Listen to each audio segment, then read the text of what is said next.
बिस्मिल्लाहिर्रहमानिर्रहीम। अगर आपका दिल कुछ नया खाने का चाहे और घर में खड़े मसूर की दाल मौजूद हो तो आप ये खड़े मसूर की दाल का पुलाव बनाएं, जो कि बहुत जल्द तैयार हो जाता है।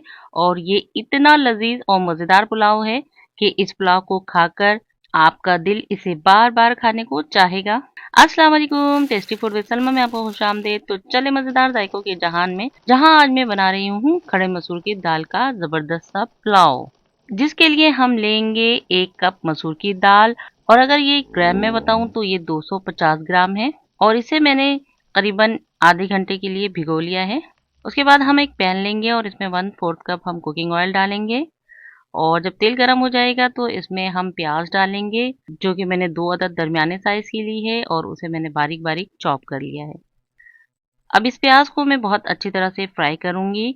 इतना फ्राई करेंगे कि प्याज हमारा लाइट ब्राउन हो जाए। और आंच को आपने बहुत तेज नहीं रखनी, आपको दरमियानी आंच पर प्याज को फ्राई करना है, वरना आपकी प्याज साइडों से जल जाएगी। और चमचा भी मुस्तकिल आपने चलाते रहना है। ये देखिए हमारे प्याज बिल्कुल ब्राउन हो गया है। अब इसमें से मैं थोड़ा सा प्याज निकाल लूंगी और इस प्याज को हम आखिर में इस्तेमाल करेंगे। और ये देखिए अब प्याज को मैंने एक साइड पर कर लिया है। उसके बाद अब हम इसमें कुछ खड़े मसाले शामिल करेंगे, जिसमें मैंने 4 अदद छोटी इलायची ली है, 1 चाय का चम्मच काली मिर्च है, 1 स्टार फूल है, 1 अदद बड़ी इलायची है, 2 अदद दालचीनी के टुकड़े हैं और 1 टुकड़ा मैंने जावित्री का लिया है और 2 अदद इसमें लौंग है। अब इन तमाम मसालों को मैं इस तेल के अंदर डाल दूंगी। उसके बाद मैंने 1 चाय का चम्मच जीरा डाला है और 2 अदद इसमें मैंने तेजपात डाला है। इन तमाम चीज़ों को मैं धीमी आंच पर थोड़ा सा रोस्ट करूंगी। ये देखिए बस इतना हमने इसको घुमाना है। उसके बाद अब मैं इसमें आलू डालूंगी और आलू ये 2 अदद आलू थे। उस आलू के मैंने छोटे छोटे टुकड़ों करके डाले हैं। अब इसे मैं अच्छी तरह से मिक्स करूंगी। मसूर पुलाव में आलू बहुत मज़ेदार लगते हैं। ये देखिए आलू को फ्राई करने के बाद मैंने इसमें 1 खाने के चम्मच लहसुन अदरक का पेस्ट डाला है और इसे भी अच्छी तरह से मिक्स कर लेंगे। अच्छा, आंच मैंने अभी भी धीमी रखी हुई है। उसके बाद हम इसमें 1.5 खाने के चम्मच कुटी हुई हरी मिर्च डाल देंगे। हरी मिर्च से भी पुलाव का जायका बहुत अच्छा होता है।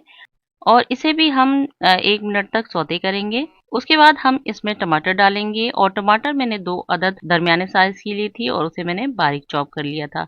इसे भी अच्छी तरह से मिक्स करेंगे।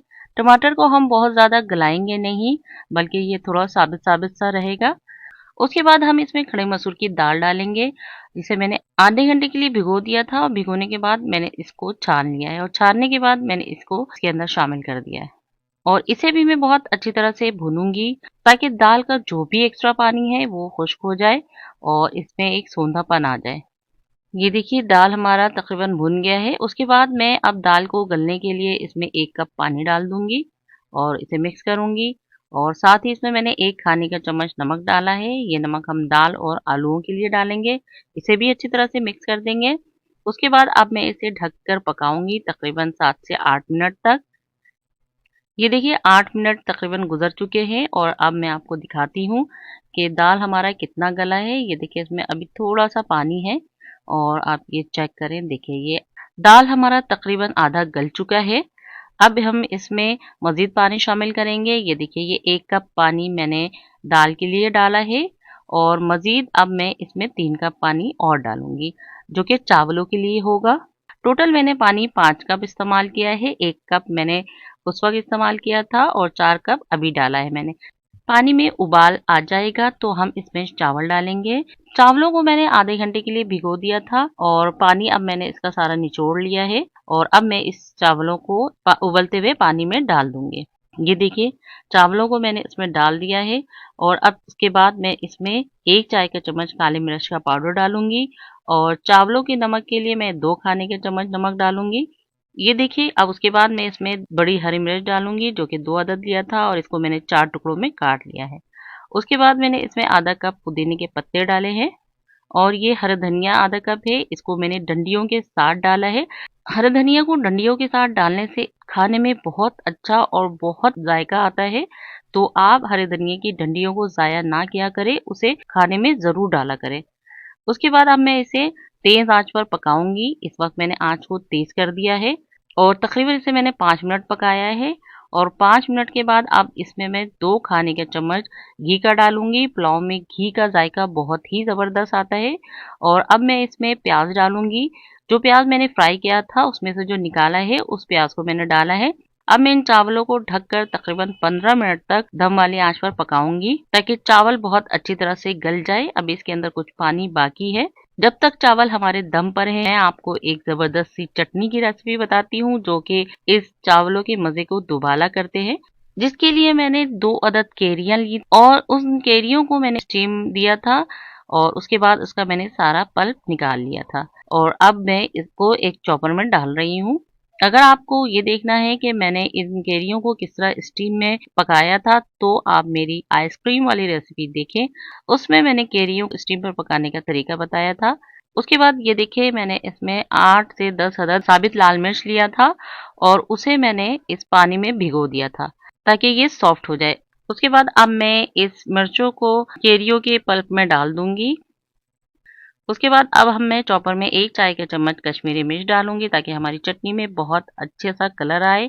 और साथ ही 1 चाय का चम्मच चीनी डालूंगी, 1 चाय का चम्मच काला नमक।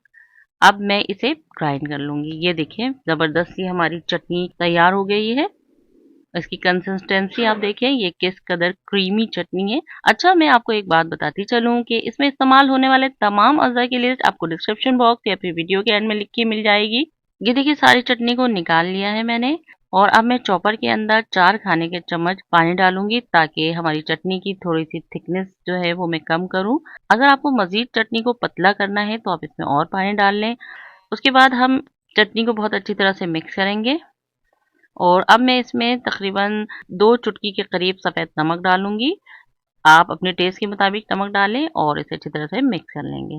तो जनाब चटनी तो हमारी तैयार हो गई है और अब मैं वापस अपने पुलाव की तरफ आती हूँ और 15 मिनट भी गुजर चुके हैं। ये देखिए हमारी किस कदर ज़बरदस्त से खिले खिले खड़े मसूर का पुलाव तैयार हो गया है। ये बहुत ही ज़बरदस्त रेसिपी है, आप ज़रूर ट्राई करें। और ये देखिए आप चावलों को जब भी निकालें किनारों से निकालें, दरमियान से अगर आप चावलों को निकालेंगे तो चावल टूट जाएंगे। जब तक मैं आपको चावलों को डिश आउट कर कर दिखाती हूँ, आपसे गुजारिश और एक इल्तमास है कि आप मेरी वीडियो को लाइक और चैनल को सब्सक्राइब करें और साथ ही मेरी वीडियो पर कमेंट ज़रूर दिया करें और मेरी वीडियो को शेयर भी किया करें। जब आप मेरी वीडियो को शेयर करते हैं और मुझे कमेंट्स देते हैं तो यकीन करें मुझे बहुत खुशी होती है कि मैंने जो भी काम किया है तो मेरे देखने वालों को पसंद आया है। तो जनाब हम इस चटनी के साथ अब हम अपने मसूर पुलाव को खाएंगे जो कि बहुत लजीज और ज़बरदस्त है और बहुत जल्द ये तैयार भी हो जाती है। अगर आपको ये रेसिपी बहुत जल्दी बनानी है तो आप दाल को नीम गर्म पानी में भिगो लें। तो दाल हमारे फौरन से भीग जाते हैं, वरना तो आप इसे कुकर में भी पका सकते हैं। उम्मीद है कि आपको मेरी रेसिपी ज़रूर पसंद आएगी। अच्छा, अब इजाज़त दें, खाएं पिएं और मज़े करें। अपना और अपनों का ख्याल रखें और मुझे दुआओं में याद रखें। अस्सलाम वालेकुम।